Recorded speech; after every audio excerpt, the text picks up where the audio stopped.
These men had become intoxicated, and a waiter would later testify under oath that he heard filth in the conversation and had and saw the girls get up and move from tables because the men were attempting to molest them.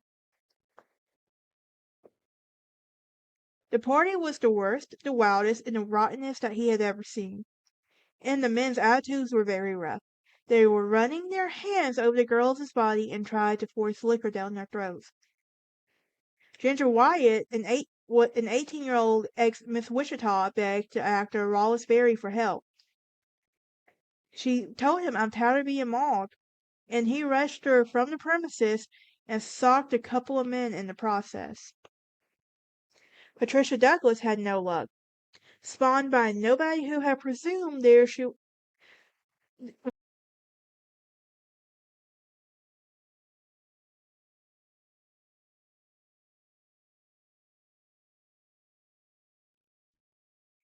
Welcome back to the True Crime Lounge podcast. I do have a Patreon that you can join for early access, episodes scheduled to come out.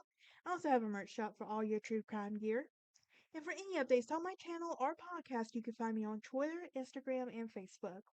With that being said, let's dive into today's episode, shall we? Today we are going to be talking about the case of Patricia Douglas.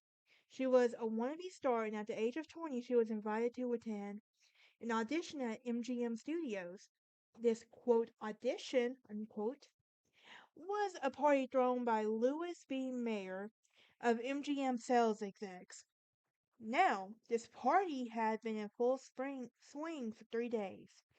She believed that she was getting her quote big break unquote, and she was not wise, and she was a virgin from Kansas City, Missouri, with dreams of being a star.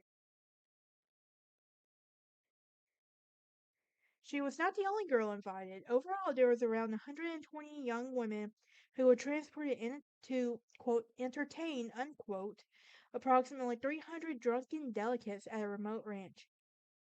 They were dressed in cowboy hats, short skirts, and boots, and they were promised a hot meal and $7.50 for the entire day. That sounds a lot. That's a lot back then. They were still under the impression that they were taking part in a screen test. The girls had their makeup done. They were also told to wait on set and that they were what and they waited for their cue and knew that the film business was difficult and that they wanted to be professional. The sales exec believed that all girls were different sorts of professional altogether. Without transport or telephones, the women had no means to escape. They had to fend off the male advances so that they could. Patricia was brutally raped and she refused to be brought out and chose to press charges against MGM salesman David Ross. MGM would hire the Pinkerman detective to dig up dirt on her. After unsuccessfully finding nothing, they would coerce people into claiming that she was a promiscuous woman who had an STD. The parking lot attendant initially said that he had not seen her being attacked, but he had seen her being attacked, but later changed his mind. Afterward, his children would admit that his later statements were not true. Her character was destroyed, and that her rapist was able to get away scotch-free. There is a documentary called Girl 27, which came out in 2007. It was written and directed by David Sten about this case. The documentary also covers similar assault on the singer Eloise Spann and her suicide. I do not know if there is any relation to James Spann, in which, for those of you who don't know, James Spann is an Alabama weatherman who plays a significant role in Alabama weather. Um, if you know, you know what I'm talking about when I say that. This documentary also covers a better known scandal involving Loretta Young and her, quote, adopted, unquote, daughter, Judy Lewis, who was the producer of A Date Rape by Clark Gable during the production of Call of the Wind.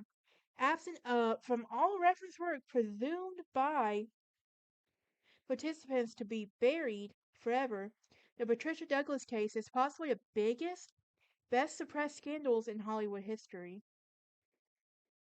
Let's go back to the spring of 1937 to a chunky chestnut-haired 20-year-old named Patricia Douglas. She was born in Kansas City and she moved to Hollywood with her mom, Mildred Mitchell. And she was determined to design gowns for screens. Mildred instead became a designer for high-end call girls. And during this time, Mildred would start to neglect her teenage daughters. Patricia had dropped out of the convent school at the age of 14, and she didn't drink, date, or dream of film fame, an appealing rarity for half a dozen male stars with whom she soon became a friend mascot. She had lemon cakes at the dive-in with Dick Powell, bar hopped with Bing Crosby, and pre-I Love Lucy star Bill Frawley, as well as dined at the Brown Derby with Jimmy Durant, played Kid's sister confessor to George Raft, and learned truckin', the Cotton Club's latest hep step, from Larry Fine, one of the Three Stooges. She was a natural born dancer and eventually drifted into movies so that she could have something to do. By 15, she had already appeared in two classics. So This Is Africa and Gold Diggers in 1933.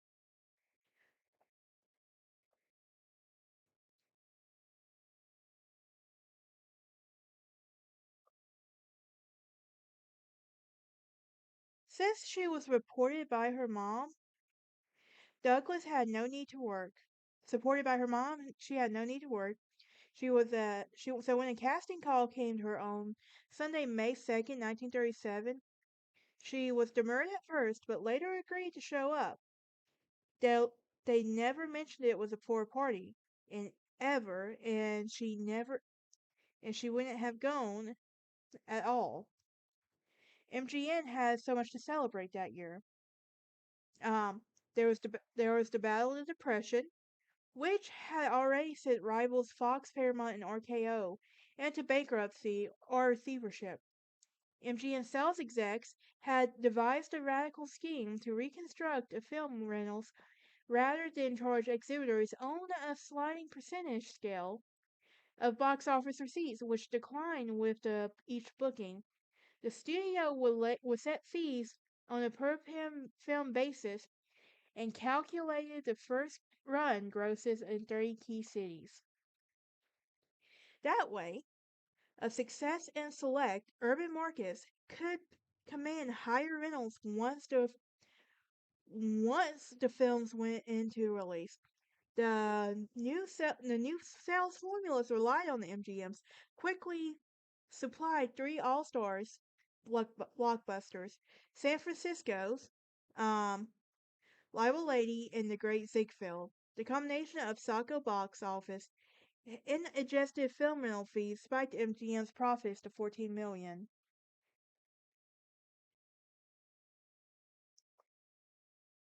This was almost doubled of those the prior year. While other studios struggled to stay solvent, MGM was a fiscal heaven. Bowing to the sales force of the injured that had engineered this miracle, Louis B. Mayer decreed that MGM's annual 5-day sales convention would, for the first time in a decade, be held in Culver City on the studio's home turf.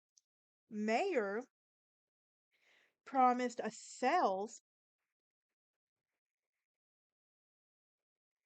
Mayer promised salesmen a super production from its start that Sunday as the 282 conventioners arrived in Pasadena by private rail car, and Patricia Douglas received her fateful casting call.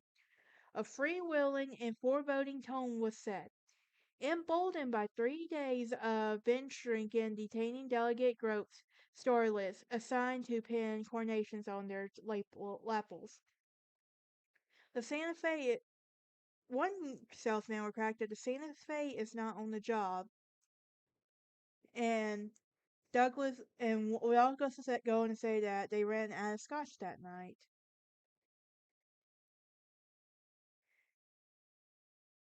David Ross was one of the salesmen at the luncheon on the MGM lot with the studio store on May 3rd, 1937. From a makeshift stage at the Pasadena station, which was festooned with red, white, and blue MGM banners, Mayer welcomed the honored guest as honored guest. The illusion was not local sunshine or orange groves.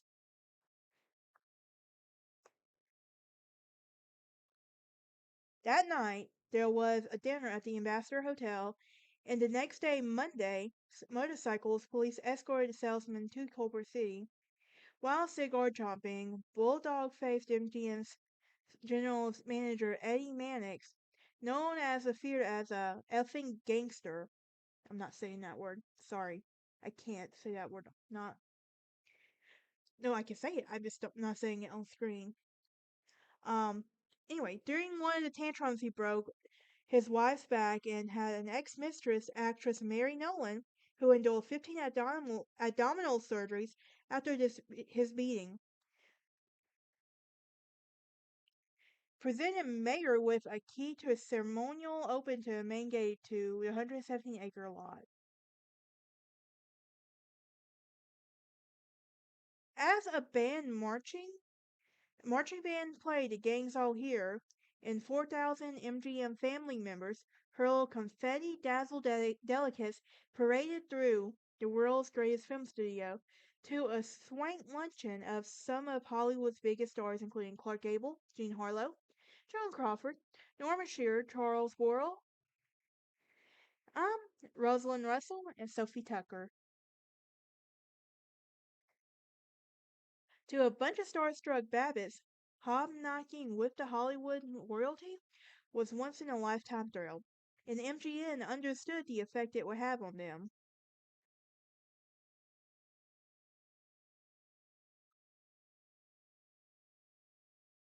After 3 days of these activities, delegates were rewarded with a down home respite, and announced the convention was scheduled for May 5th, 1937. This typical California celebration would be hosted by producer Hal Roach, whose Laurel and Hardy and Our Gang shorts were distributed by MGM.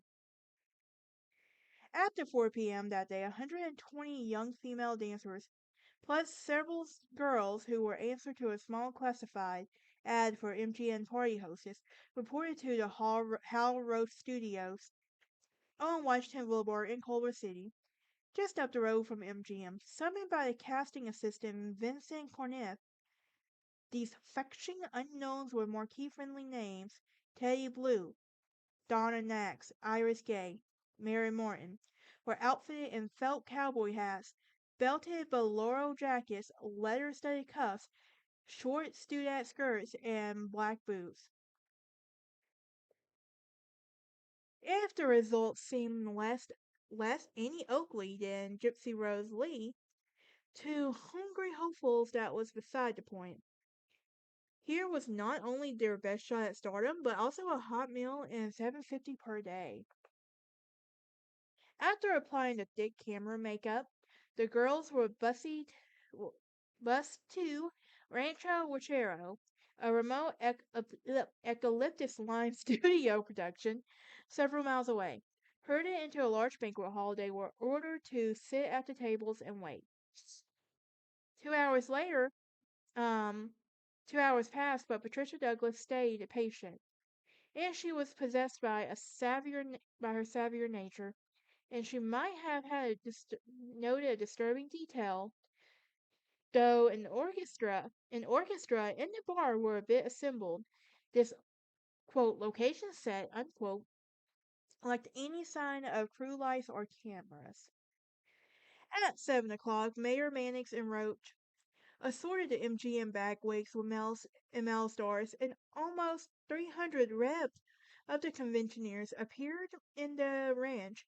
Given that they had been promised a stag affair, The salesman's lust at first sight response to a bevy of young, over made up beauties make up sad, terrible sense. Delicates mistook the professional dancers for party favors and treated them accordingly. Keep in mind, without telephones or transportation, these women were stuck. They didn't have a way to escape. They were tricked into attending this, and then trapped in the service, and then they were left to fend for themselves. When Douglas started to back out, Ross slapped her and snapped, "Corporate, I want you awake." "You never think they pulled anything like that," Patricia will go on to say in an interview. Seeing that she recalls a scene where she goes on to also say that you're trusting yourself with the studio and you're not expecting anything to anything except work in the movie that you're there for. And at the first of the WoW party seemed tame. Though the open bar featured only scotch and champagne, 500 cases for 300 men, an offensive diversion existed. Barbecue was served cafeteria style in a large mess tent, and there was a exhibition boxing matches to enjoy in the adjacent arena. With Laurel and Hardy tipped off delegates on the upcoming Kentucky Derby. The Dandridge sisters, 13 Authority included, performed a live review. David Ross, a Raleigh Poly 36 Catholic bachelor from the Chicago sales office, had eyes on Patricia. When he saw her trucking on the dance floor, he approached her and demanded a lesson. She obliged and said that she found him repulsive and slimy and that his eyes bulged like a frog. Accustomed to chivalrous stars' cronies, Douglas had no clue how to handle an annoying creep, doing her best to cop a feel. And after their dance, she ducked into the ladies' room, um, and told the attendant that I've got a man and he's really sticking.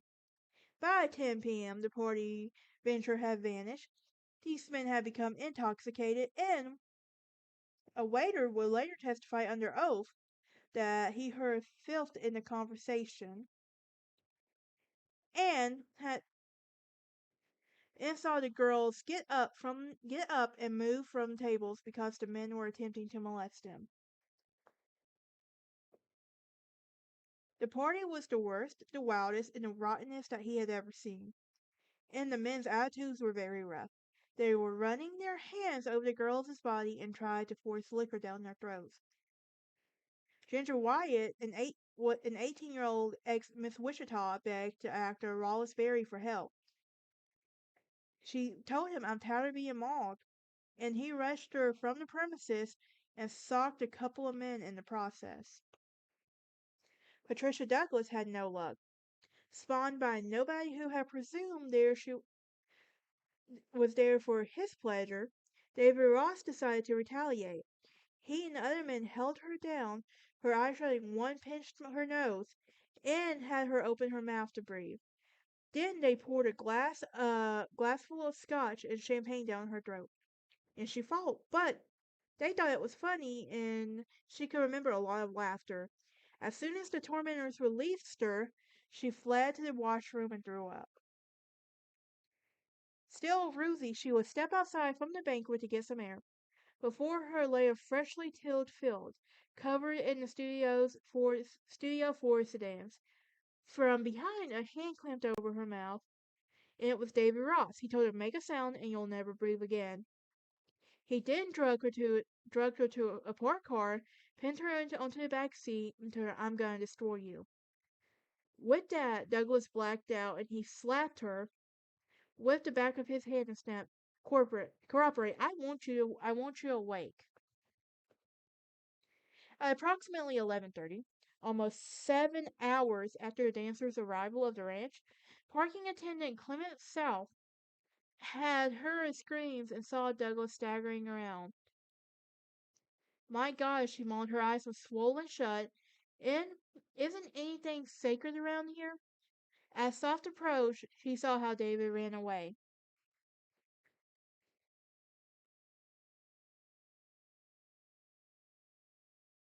As a historical Douglas was taken to Culver City Community Hospital across the street at MGM where she vomited again.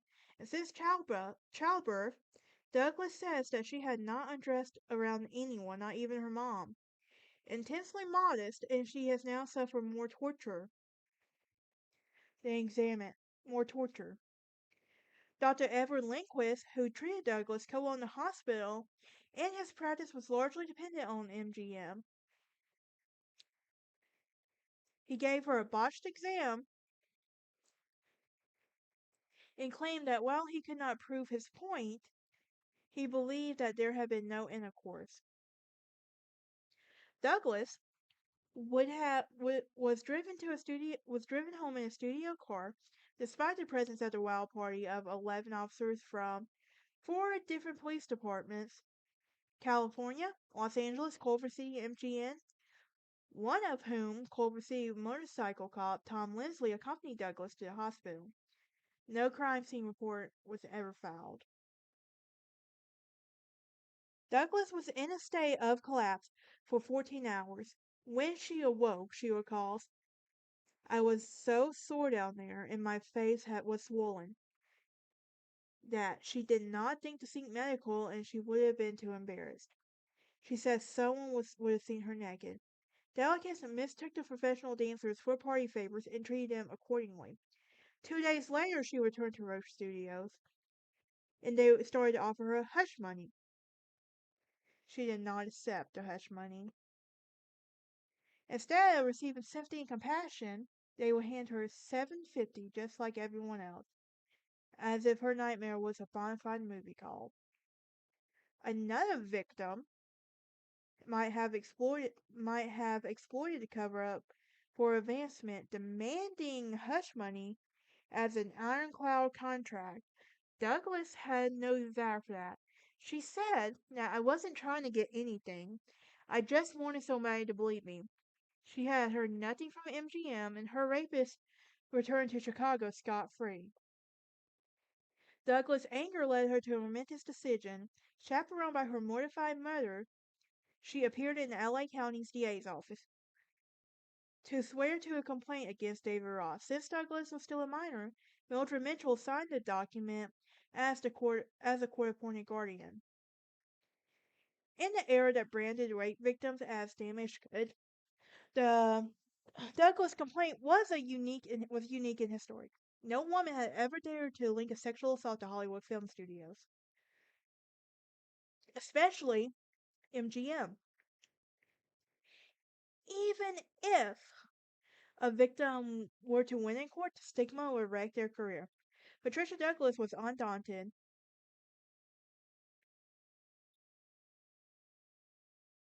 If she imagined the DA to be a special someone, Douglas could not have been more mistaken. 6 months earlier, Byron Fitz had been elected for his third term in fight of an indictment for perjury on a rape case involving a 16-year-old girl. Fitz counted that Louis B. Mayer was a close friend, and MGM had been the top contributor to his campaign. He would also go on to say that there was a strong bond between them. But Schulberg is more blunt. Baron Fitz was completely in the pocket of the producers, and that the power of MGM is unimaginable today.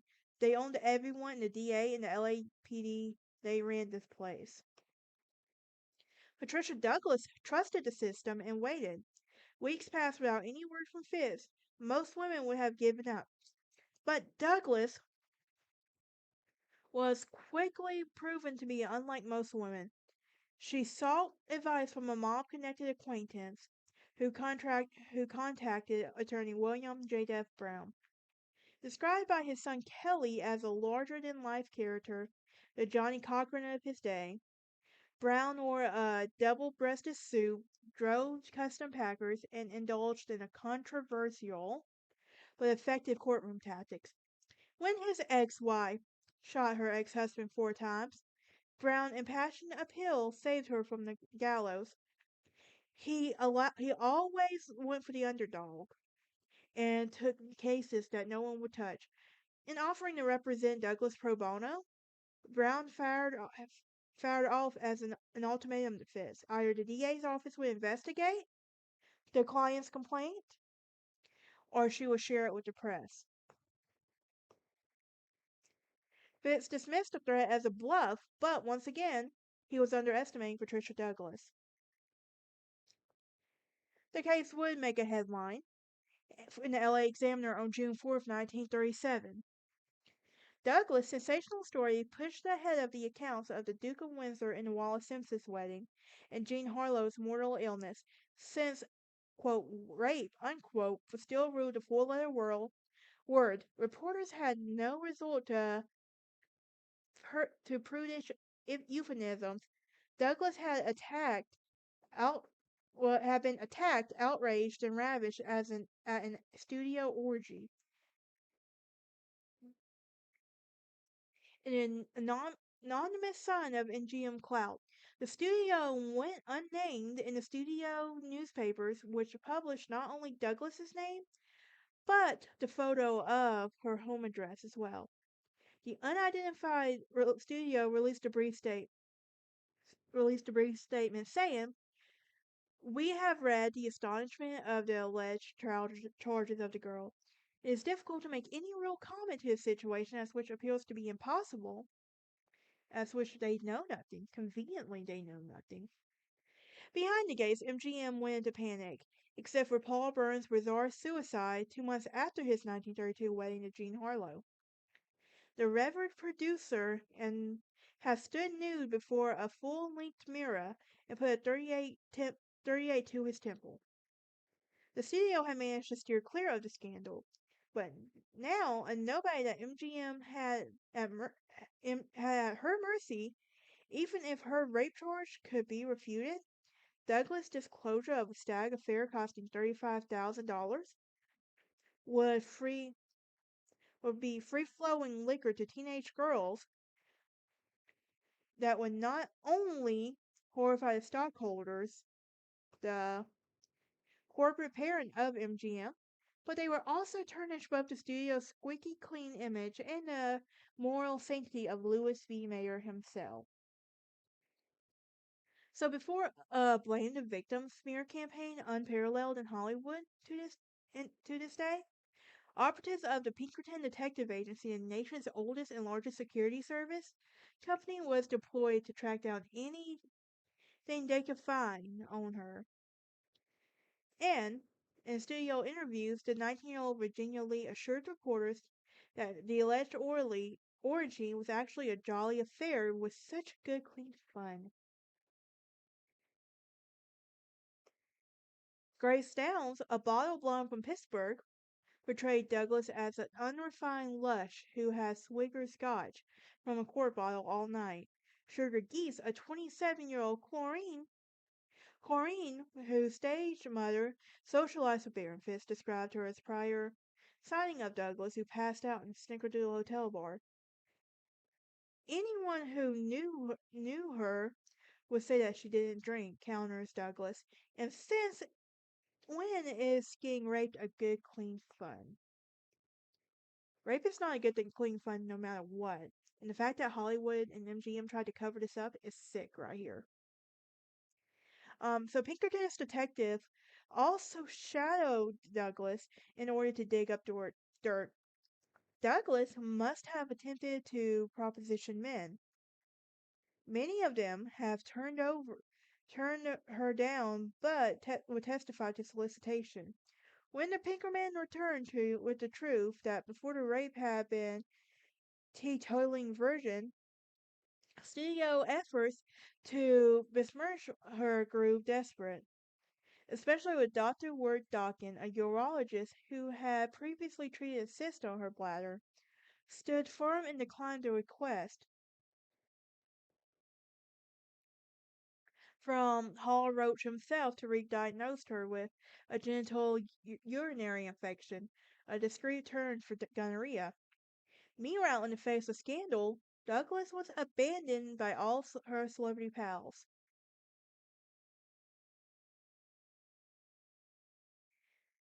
Front page coverage of the Wild West intensified when Barenfist showed Douglas photos of 2 dozen MGM salesmen as the DA reluctantly told reporters without hesitation that the man I can never forget the face left no choice but to convene a grand jury and fit summon Ross from Chicago on an overnight flight. Upon landing, Ross went into immediate conference with Mandel's sibling, Louis B. Mayer's personal attorney. Held in LA's Hall of Justice on June 16, 1937, the grand jury would hear traumatizing, hearing Douglas all over again, which would traumatize her. No victim wants to ever have to repeat that, let alone, especially with people who won't believe her. That's the sad part right there. Of the 120 dancers present at the party, only two, Ginger Wyatt, who was rescued by Wallace Berry, was now denied in the actor's MGM scripted statement, and Paula Bromley dared to testify on her behalf. Forced to recount her rape in detail, Douglas had to watch Lester Roft, a Silverberg law partner representing Ross, pointed at her with withering scorn, and the jurors say, "Look at her. Who would want her?" Exiting the courtroom, Douglas found herself face to face with her rapist. She froze. He calmly smoked a cigarette for photographers and shoved shoved them together, shouting to Douglas, "Look out! Look at Mr. Ross." I can't. I just can't. The flash and wire services picked up the photos, ran to a national report the next day. Back in the grand jury room, Lester Roth called Clement South, the parking attendant who had discovered Douglas, and had originally said that he had seen Ross flee the scene, but now recanted the statement.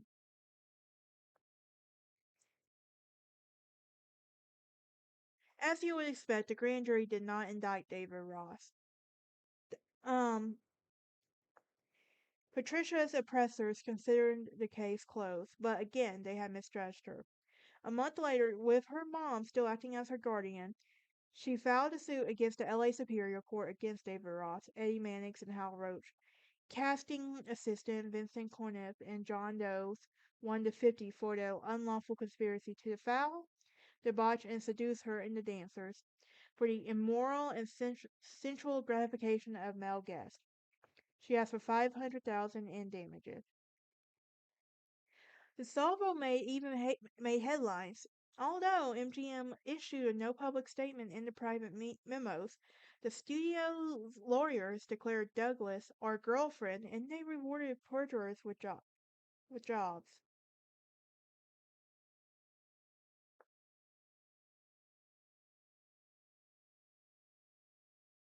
So,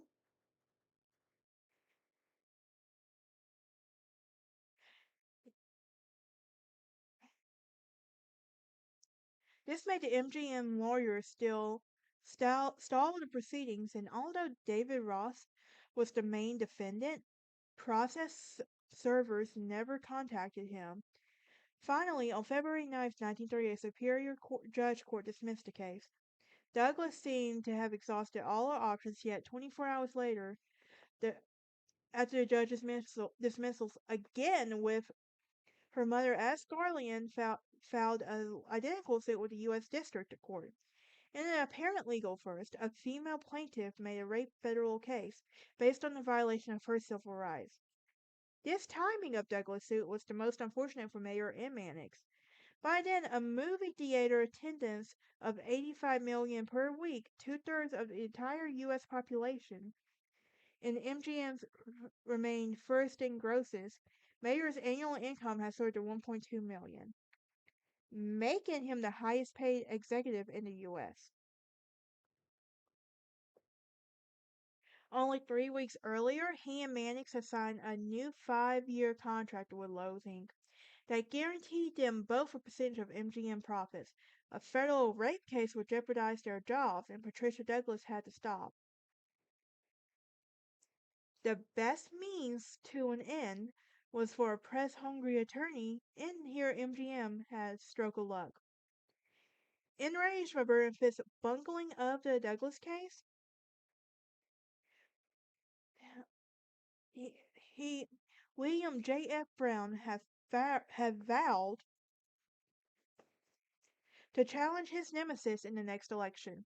And since no campaign could have been won by a candidate whose litigation with MGM, the largest employer in LA County, Brown sacrificed Douglas to his political race, failing to appear in 3 consecutive times until a federal judge finally dismissed the case for want of prosecution.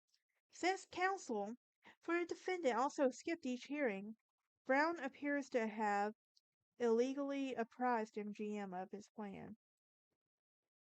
Douglas had been betrayed yet again, this time by her lawyer and with yet her mom. As her court appointed guardian, Mildred might have sworn to protect the charges of her charge's best interest. She she had done so by exposing Brown's brazen malpractice, in which another attorney could have taken the case. Instead, she ignored the flagrant misconduct of Brown. 6 days later, one question lingers. Were Douglas' lawyers and mother bought off? No smoking gun survives and confirms it. But if any had ill-gotten gains or lost, Fitz trounced Brown in 1940 primary election, and Mildred Mitchell married an alcoholic gambler who blew through their life savings and then disappeared. Douglas' quest had been doomed from the start. She never sued for money, she stresses. Before Eddie Mannix died in 1963, 6 years after Louis B. Mayer succumbed to leukemia, 10 months after David Ross had ravaged by rectal cancer, and a decade before the gunshot suicide of Baron Fisk, he was asked whatever had became of that girlie who took on MGM. And he would go on to say, "We had her killed." Though in insight had, though in hindsight, his meaning was metaphorical, the insinuation remains chillingly clear. Post Patricia Douglas, no rape case on the record would implicate MGM. And no, if so successfully the studio expunged the Wild West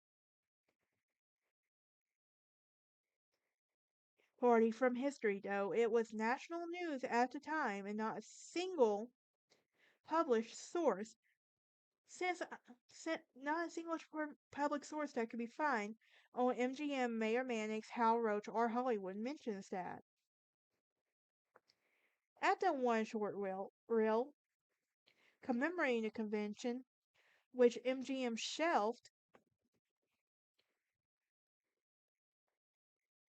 Mayor, which MGM shelved the ensuing scandal, now it sits in the studio's vault, and its historical importance unrealized. At requesting a screening, there's a slack jaw of on-camera and controversial proof.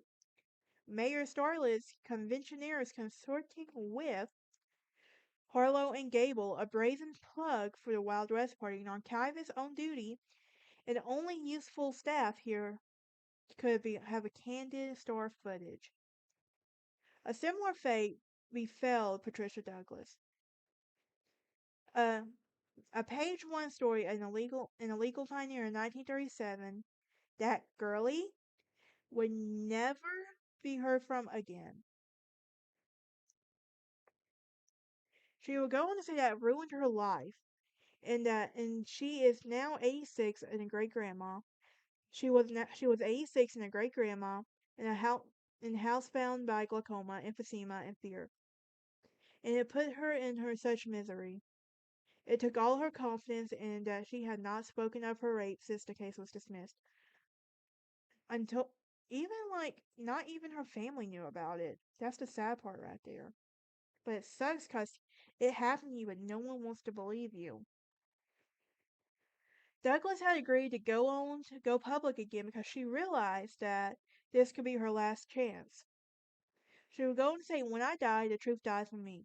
And that means those bastards win, and her need for vindication remains as strong today as it was back then. And she still feels freshly, and that, like, you never forget it. Like, she still feels that night. Such sense, such sense memories come at a cost. After the dismissal of her federal case, she went from Little Miss Innocent to a tramp, and did not do it to demean herself. She felt worthless, a fallen woman. Douglas married 3 times in 5 years, and 2 of her husbands were exposed as bigamists. All washed up with fellas at 37, she had gone without relationships and or sex ever again. And she's like, she's never been in love. She states flatly, never had an orgasm, and she was frigid. Douglas fled Hollywood to settle first in Bakersville and later in Las Vegas, where she subsists onto a social security with a bull terrier named Magdalene. And she likes to be called Patsy now, and won't even answer to Patricia. All her recollections of herself are laced in self-laceration. She will also go and say that she was naive, stupid, and a lousy mother. A walking zombie who guided through life. And because she never shared her deepest secret which was also a defining event in her life, Douglas cannot say in confidence that nobody really knows her. In 1937, burying her past and her self-preservation made sense. But now, in the Oprah era of confessions and catters, Douglas still lives under self-imposed house arrest, oblivious to her historic status. And she wonders, what has she even accomplished?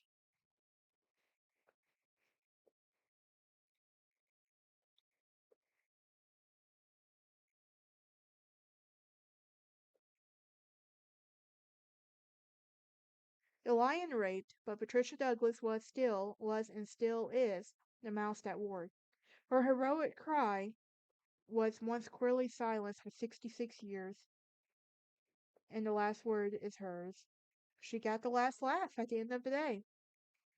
That is it for today's episode. I will see y'all next time. Y'all have a great day.